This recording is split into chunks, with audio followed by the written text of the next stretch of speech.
안녕하세요. 저는 박정호라고 합니다. 올해 67살이 됐습니다. 제 이야기가 누군가에게는 꿈 같은 이야기로 또 누군가에게는 경고의 메시지로 들릴지도 모르겠습니다. 2년 전 평생 모아온 퇴직금 1억을 들고 태국 치앙마이로 이주한 제 이야기를 들려드리겠습니다. 32년간 다니던 중소기업에서 퇴직했을 때 제 통장에는 퇴직금 1억 3천만 원이 들어 있었습니다. 국민연금은 월 97만 원. 그리고 서울 변두리 작은 아파트 한 채가 전 재산이었죠. 은퇴 후 몇 년간은 그럭저럭 지냈습니다. 아내와 함께 소박하게 살았으니까요. 퇴직하고 한 5년 정도 지났을 때부터 마음이 무거워졌습니다. 평생 일했는데 나이 들어 이렇게 쪼들리며 살아야 하나 싶었죠. 연금 받고 작은 일자리 하나 구해서 한 달에 130만 원 정도 벌었지만 생활비와 의료비로 다 나가니 딱히 여유가 없었어요. 아내도 당뇨가 있어서 약값이 매달 6만 원씩 나갔고요. 변화는 코로나가 한창이던 2020년 오랜 친구 김영수를 만나면서 시작됐습니다. 영수는 3년 전에 태국 치앙마이로 이주해서 살고 있었어요. 카페에서 만난 영수는 제가 기억하던 그 친구가 맞나 싶을 정도로 달라진 모습이었습니다. 얼굴에 활기가 넘쳤고 옷차림도 세련됐죠. 정호야, 내가 태국에서 사는 거 SNS로 봤지? 천국이야, 천국. 월 100만 원이면 한국에서 300만 원 쓰는 것보다 더 호화롭게 살아. 집에 매일 마사지사가 와서 아내랑 같이 마사지 받고 매일 신선한 과일 사 먹고 골프도 한국보다 훨씬 저렴해서 일주일에 2번은 치러 다녀. 영수의 말이 꼭 과장만은 아닌 것 같았습니다. 실제로 SNS에 올라온 사진들을 보면 넓은 방갈로에서 수영장이 있는 콘도에서 살고 있었으니까요. 그날 집에 돌아와 아내에게 영수 이야기를 했더니 처음에는 황당하다는 반응이었습니다. 당신 미쳤어요? 나이 들어서 어떻게 타국에 가서 살아요? 언어도 안 통하는데. 병원은? 아프면 어떡해요? 당연한 걱정이었죠. 하지만 점점 한국에서의 생활이 빠듯해지는 걸 느끼면서 아내도 조금씩 마음이 열리기 시작했습니다. 특히 아이들이 모두 독립해서 미국과 캐나다에 나가 있는 상황에서 한국에 꼭 붙들려 있을 이유가 없다는 생각도 들었고요. 6개월 정도 고민하다가 저희는 결심했습니다. 아파트는 새로 내놓고 퇴직금 중 1억 원을 가지고 태국 치앙마이로 이주하기로 한 거죠. 영수가 현지에서 도움을 주겠다고 했고 인터넷으로 찾아보니 이미 많은 한국 은퇴자들이 태국에서 살고 있었습니다. 2022년 봄 저희 부부는 드디어 치앙마이행 비행기에 몸을 실었습니다. 마음은 설렘 반 불안 반이었죠. 공항에 도착했을 때 영수가 마중 나와 있었고 그의 도움으로 미리 예약해둔 콘도미니엄으로 향했습니다. 이게 너희 집이야. 월세가 하나로 45만 원 정도인데 서울에서 이 정도 퀄리티면 최소 200만 원은 줘야 할 거야. 정말 그랬습니다. 60제곱미터 약 18평 크기의 콘도였는데 수영장과 헬스장이 있는 신축 건물이었어요. 넓은 침실과 욕실, 깔끔한 주방과 거실이 있었고 발코니에서는 도이수텝 산의 풍경이 한눈에 들어왔습니다. 처음 그 집에 들어갔을 때 아내와 서로 마주보며 웃었던 기억이 납니다. 서울 변두리 좁은 아파트와 비교하면 정말 천국 같았으니까요. 다음 날부터 영수의 안내로 치앙마이 생활에 적응해 나갔습니다. 근처에 한인 마트가 있어서 한국 식품을 구할 수 있었고 지역 시장에서는 믿을 수 없이 저렴한 가격에 신선한 과일과 채소를 살 수 있었죠. 망고 1kg이 하나로 2,000원, 파파야는 1,000원, 바나나 한 송이가 1,000원도 안 했어요. 한 달 정도 지나자 현지 생활비가 얼마나 드는지 감이 왔습니다. 집세 45만 원, 전기요금과 수도요금 포함한 관리비가 약 10만 원, 식비가 두 사람 합쳐 한 달에 약 50만 원 정도. 인터넷과 휴대폰 요금은 한국의 3분의 1 수준이었고요. 한 달에 100만 원이면 충분히 살 수 있었고 150만 원을 쓰면 정말 풍족하게 지낼 수 있었습니다. 특히 저희 부부에게 큰 변화는 건강관리였습니다. 치앙마이는 공기가 좋고 날씨가 따뜻해서 매일 아침 산책을 했어요. 콘도 수영장에서는 수영도 했고요. 한국에서는 생각도 못했던 일들이었습니다. 과일과 채소 위주의 식단으로 바꾸니 아내의 당뇨 수치도 점점 안정되기 시작했어요. 진짜 럭셔리한 점은 서비스 가격이었습니다. 가사 도우미가 일주일에 2번 와서 집 청소를 해주는데 한 달에 15만 원이면 충분했어요. 태국 전통 마사지는 1시간에 10,000원 정도였고 좀 고급진 마사지숍에 가도 2만 원이면 충분했죠. 한국에서는 꿈도 못 꿨던 일이었습니다. 3개월 정도 지나자 영수는 저희를 한인 골프 모임에 데려갔습니다. 한국에서는 너무 비싸서 생각도 못했던 골프를 일주일에 한 번씩 치게 됐어요. 라운딩 비용이 캐디피 포함해서 6만 원 정도였으니까요. 골프 모임에서 만난 분들 대부분이 저희처럼 한국에서 은퇴한 후 치앙마이로 이주한 60대 부부들이었습니다. 박 선생, 우리 같은 사람들이 태국에 꽤 많아요. 한국에서는 연금 받아서는 살기 빠듯하니까 여기로 오는 거죠. 여기서는 연금으로도 중산층처럼 살 수 있으니까요. 골프 모임에서 만난 윤 선생님의 말씀이었는데 정말 그랬습니다. 치앙마이에는 한국 은퇴자들이 많았고 그들 중 상당수는 한국에서의 빠듯한 노후를 피해 이곳에서 비교적 여유 있는 삶을 살고 있었어요. 한인회도 있고 한인교회와 성당도 있어서 커뮤니티 생활도 충분했습니다. 태국 생활 6개월 차에 접어들면서 저희 부부는 완전히 현지 생활에 적응했습니다. 아내는 한인회에서 하는 태국어 수업에 다니기 시작했고 저는 영수와 함께 매주 등산을 다녔어요. 한국에 있는 친구들에게 SNS로 현지 생활을 자랑하기도 했지요. 물론 SNS에는 좋은 면만 올렸습니다.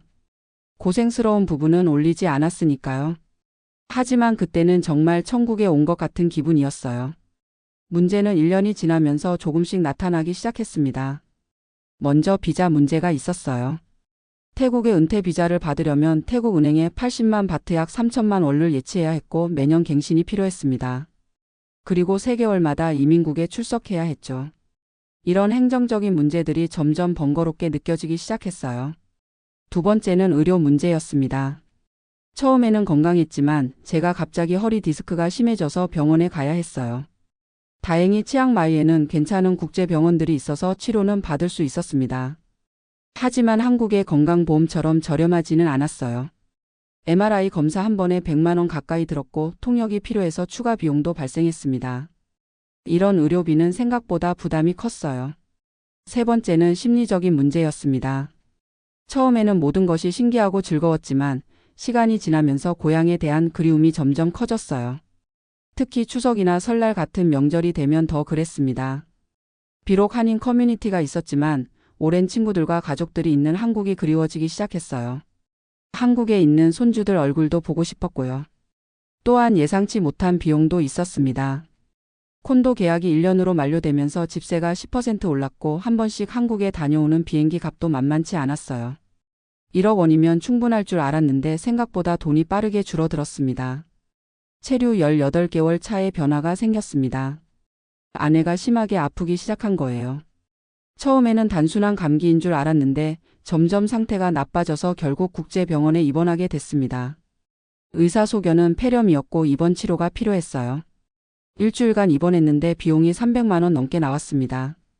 해외여행자 보험이 있었지만 장기 체류자에게는 적용되지 않는다는 사실을 그때 알게 됐어요. 아내의 병세가 호전되면서 저희는 심각한 대화를 나누게 됐습니다. 태국 생활이 즐겁고 경제적으로 여유가 있었지만 나이가 들수록 의료 문제가 더 중요해질 것이라는 점을 깨달았어요. 한국의 의료 시스템이 얼마나 좋은지 새삼 느끼게 됐죠. 여보, 솔직히 말해서 나 아프니까 한국이 그리워졌어요. 여기 병원은 좋긴 한데 의사 선생님하고 소통이 잘 안 되고. 그리고 아무래도 나이 들면 고향에서 지내는 게 편할 것 같아요. 아내의 말이 맞았습니다. 저희처럼 해외에서 노후를 보내는 한국인들이 많았지만 대부분 큰 병이 생기면 결국 한국으로 돌아가는 경우가 많았어요.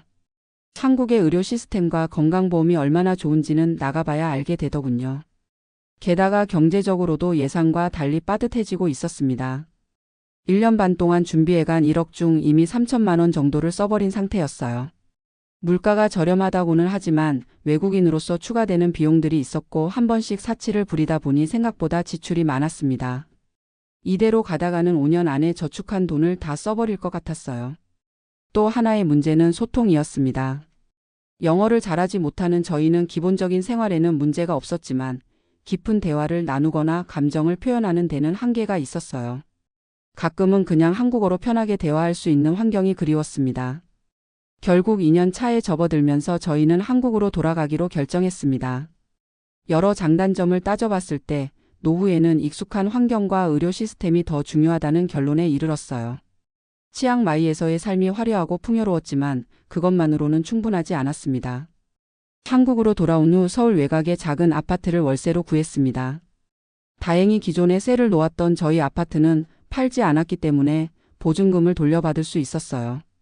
물론 한국에서의 생활비는 태국보다 훨씬 비쌌지만 국민연금과 작은 일자리로 어느 정도 감당할 수 있었습니다. 지금 생각해보면 태국에서의 2년은 저희 인생에서 특별한 경험이었습니다. 새로운 문화를 경험하고 다양한 사람들을 만나고 한국에서는 할 수 없었던 활동들을 즐길 수 있었으니까요. 하지만 동시에 현실적인 한계도 깨달았습니다. 제가 이 이야기를 통해 전하고 싶은 것은 은퇴 후 해외 이주가 장밋빛 환상만은 아니라는 점입니다. 물가가 저렴하다는 이유만으로 결정하기에는 고려해야 할 요소가 너무 많아요. 언어, 문화, 의료, 비자, 심리적 안정감 등 다양한 측면을 종합적으로 생각해봐야 합니다. 특히 1억 원이라는 금액이 한국에서는 충분하지 않을 수 있지만 해외에서도 영원히 사용할 수 있는 금액은 아니라는 점을 명심해야 해요. 지속 가능한 수입원이 없다면 결국은 돈이 떨어질 테니까요. 지금 저희 부부는 한국에서 조금 더 소박하지만 안정적인 노후를 보내고 있습니다. 가끔은 치앙마이의 풍경과 저렴한 마사지, 맛있는 과일들이 그립지만 한국의 안정된 의료 시스템과 가족, 친구들 곁에서 지내는 것이 더 중요하다고 느낍니다. 어떤 분들은 제가 용기가 부족해서 돌아왔다고 생각할 수도 있겠지만 저는 이것이 현실적인 선택이었다고 믿습니다. 모든 선택에는 장단점이 있으니까요. 중요한 것은 자신에게 정말 중요한 가치가 무엇인지 깊이 생각해 보는 것입니다. 노후자금 1억 들고 동남아 이주, 저렴한 물가에 호화로운 생활 중이라는 말은 반은 맞고 반은 틀린 말입니다. 저렴한 물가에 호화로운 생활을 할 수는 있지만 그것이 전부는 아니니까요. 노후에는 돈보다 더 중요한 것들이 있다는 것을 태국 생활을 통해 깨달았습니다. 그리고 태국에서 정말 좋았던 것 하나는 매일 아침 마시던 태국 녹차였습니다. 한국에서는 비싼 가격에 판매되는 고급 녹차인데 현지에서는 정말 저렴하게 구할 수 있었어요. 그 녹차의 은은한 향과 부드러운 맛은 정말 일품이었습니다. 지금도 가끔 그 녹차가 그리워 인터넷으로 주문해 마시곤 합니다. 한 모금 마실 때마다 치앙마이의 아침 풍경이 떠오르니까요. 또 하나 기억에 남는 것은 현지 재래시장에서 파는 신선한 망고였습니다. 달콤한 태국 망고는 한국에서 맛볼 수 있는 것과는 차원이 달랐어요. 아침마다 신선한 망고를 손질해서 먹던 그 맛은 정말 잊을 수 없습니다. 한국에 돌아온 후에도 가끔 수입 망고를 사서 먹지만 그때의 맛과 향을 완전히 재현하기는 어렵더군요. 태국 생활의 또 다른 매력은 일상의 여유로움이었습니다. 한국에서는 항상 바쁘게 살았는데 그곳에서는 천천히 흘러가는 시간 속에서 여유를 찾을 수 있었어요. 아침에 일어나 발코니에 앉아 커피를 마시며 산을 바라보던 시간들, 저녁에는 수영장에서 수영을 하고 마사지를 받으며 하루를 마무리하던 일상. 그런 여유로움은 돈으로 환산하기 어려운 가치였습니다. 하지만 역설적이게도 그런 여유로움은 시간이 지나면서 오히려 공허함으로 변하기도 했습니다. 한국에서는 바쁘게 살았지만 그만큼 보람과 성취감도 있었는데 너무 여유로운 생활은 때로 삶의 목적과 의미를 찾기 어렵게 만들었어요.